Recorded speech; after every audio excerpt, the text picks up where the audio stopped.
주 안에 사랑하는 성도 여러분, 반갑습니다. 4월 29일 월요일, 오늘 함께 나눌 생명의 삶 본문은 열왕기상 11장 14절에서 25절까지의 말씀입니다. 본문의 말씀을 봉독하겠습니다. 여호와께서 에돔 사람 하닷을 일으켜 솔로몬의 대적이 되게 하시니 그는 왕의 자손으로서 에돔에 거하였더라. 전에 다윗이 에돔에 있을 때에 군대 지휘관 요압이 가서 죽임을 당한 자들을 장사하고 에돔의 남자를 다 쳐서 죽였는데 요압은 에돔의 남자를 다 없애기까지 이스라엘 무리와 함께 6달 동안 그곳에 머물렀더라. 그때의 하닷은 작은 아이라 그의 아버지 신하 중 에돔 사람 몇몇과 함께 도망하여 애굽으로 가려 하여 미디안을 떠나 바란에 이르고 거기서 사람을 데리고 애굽으로 가서 애굽 왕 바로에게 나아가매 바로가 그에게 집과 먹을 양식을 주며 또 토지를 주었더라. 하닷이 바로의 눈앞에 크게 은총을 얻었으므로 바로가 자기의 처제 곧 왕비 다브네스의 아우를 그의 아내로 삼으매 다브네스의 아우가 그로 말미암아 아들 구누밧을 낳았더니 다브네스가 그 아이를 바로의 궁중에서 젖을 떼게 하매 구누밧이 바로의 궁에서 바로의 아들 가운데 있었더라. 하닷이 애굽에 있어서 다윗이 그의 조상들과 함께 잔 것과 군대 지휘관 요압이 죽은 것을 듣고 바로에게 아뢰되 나를 보내어 내 고국으로 가게 하옵소서. 바로가 그에게 이르되 내가 나와 함께 있어 무슨 부족함이 있기에 내 고국으로 가기를 구하느냐. 대답하되 없나이다. 그러나 아무쪼록 나를 보내옵소서 하였더라. 하나님이 또 엘리야다의 아들 르손을 일으켜 솔로몬의 대적자가 되게 하시니 그는 그의 주인 소바왕 하다데셀에게서 도망한 자라. 다윗이 소바 사람을 죽일 때에 르손이 사람들을 자기에게 모으고 그 무리의 계수가 되어 다메섹으로 가서 살다가 거기서 왕이 되었더라. 솔로몬의 일평생에 하닷이 끼친 환난 외에 르손이 수리아 왕이 되어 이스라엘을 대적하고 미워하였더라. 아멘. 일상이 감사라는 말이 있습니다.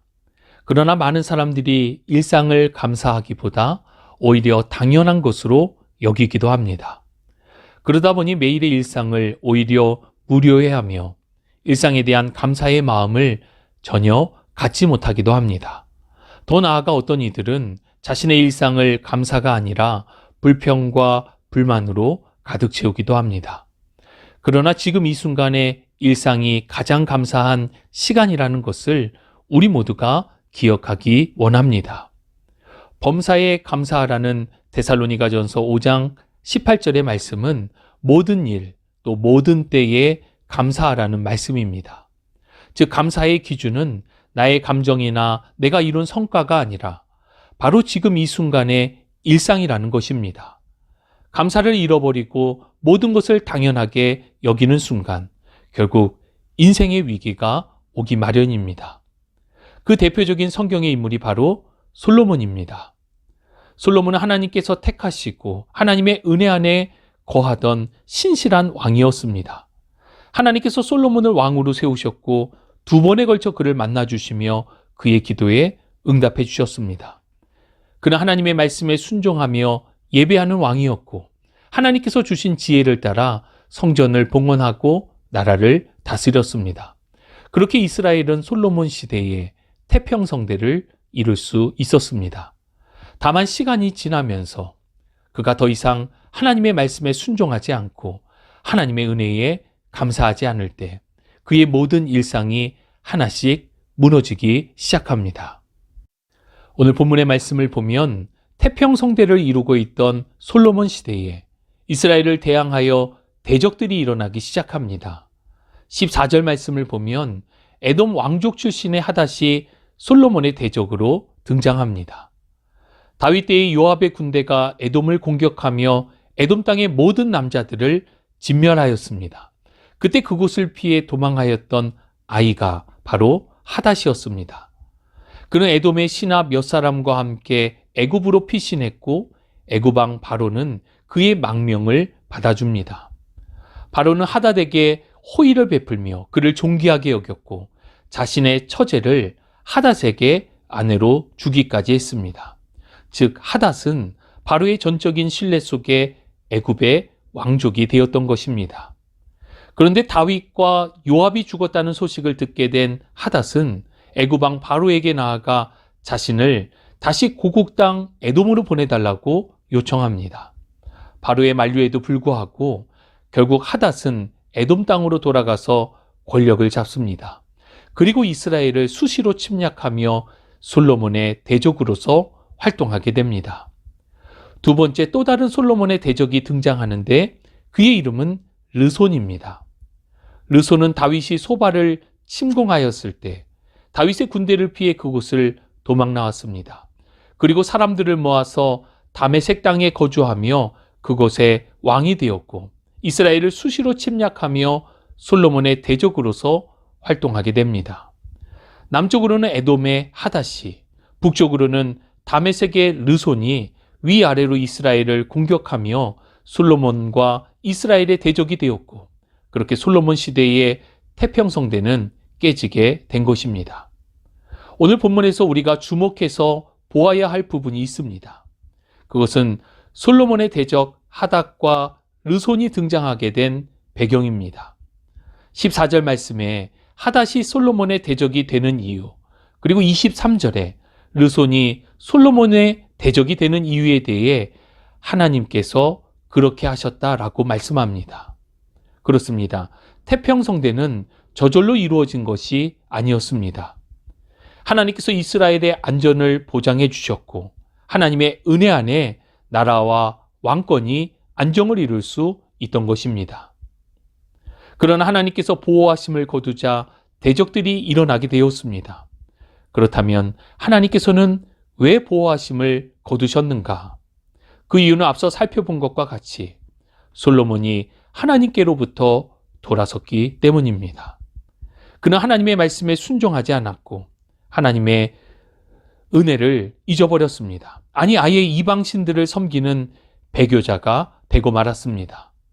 더 이상 그에게 하나님을 향한 예배, 하나님께 대한 감사는 찾아볼 수 없게 되었고 결국 솔로몬은 하나님의 징계를 받게 된 것입니다.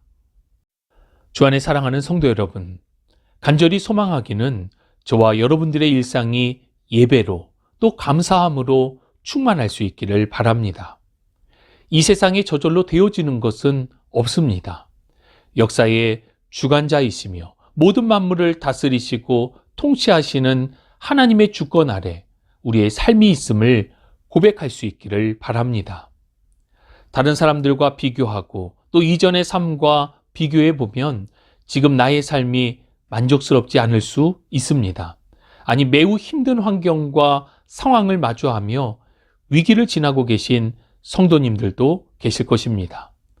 그러나 지금 이 순간을 우리는 하나님께 맡길 수 있어야 합니다. 하나님으로부터 돌아선 솔로몬은 더 이상 어떠한 기대와 소망도 할 수 없게 되었습니다.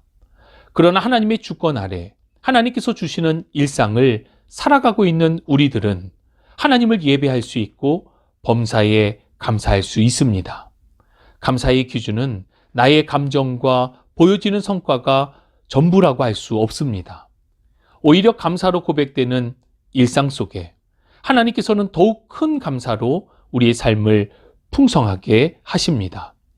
혹 우리 안에 돌이켜야 할 영적인 미성숙과 불평, 불만의 언어들이 있다면 회개를 통하여 하나님께로 온전히 돌이키실 수 있기를 바랍니다.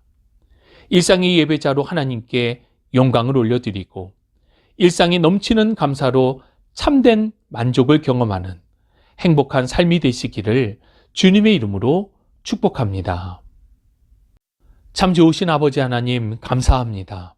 하나님을 일천번째로 예배하고 주의 성전을 사모하며 오랜 시간 동안 건축하여 하나님께 영광을 올려드렸던 솔로몬이었지만 그의 결국은 예배와 감사를 잃어버린 배교자가 되었음을 보게 됩니다. 주님 앞에 두렵고 떨리는 마음으로 하나님의 은혜를 구합니다. 어떠한 경우에도 하나님에게서 돌이키지 아니하며 늘 일상 속에 하나님을 예배하고 감사함으로 충만한 삶이 되도록 우리를 붙들어 주옵소서. 함께 하심을 믿고 감사드리며 우리 구주 예수 그리스도의 이름으로 기도합니다. 아멘.